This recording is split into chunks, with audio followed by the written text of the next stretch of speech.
দোকানদারি করতে পারবি না এখানে। দোকানদারি আমি করতে পারবো না? সিন্ডিকেট করিস? এই তুই কোন বালের কাস্টমার রে? তোর মতো কাস্টমার কর বলতেছি, ভাষা ঠিক কর। শালা মানুষ সারাদিন রোজা রাখার পর একটু ইফতারে একটু শরবত বানায়া কলিজাটা ঠান্ডা করবে, একটু লেবু দিয়ে শরবত বানাবা, তোরা শালা এমন সিন্ডিকেট করিস। হ্যাঁ 20 টাকা হালি লেবু 120 টাকা লাগাইছিস বেটা, বাট পারি তুই। চোরের দেশ এটা।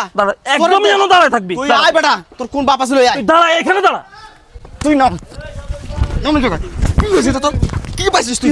কি পাইছিস তুই? পাইছিস কি? পাইছিস কি? পাইছিস কি তোরা? পাইছিস কি? আরে ভাই, সারা বিশ্বে জয় কয়টা মুসলিম দেশ আছে, সব দেশে প্রতিযোগিতা হয় কে কাচ্চে দাম কম রাখবে এই রমজান মাসে।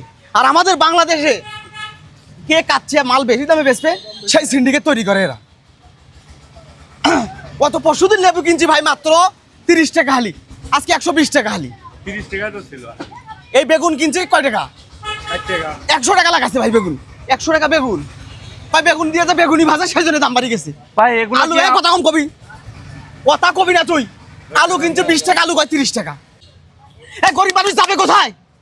এত সিন্ডিকেট যদি এই দেশে হয়, গরিব মানুষ কি খায় রোজা রাখবে? কি খায় আর ইফতার করবে তারা?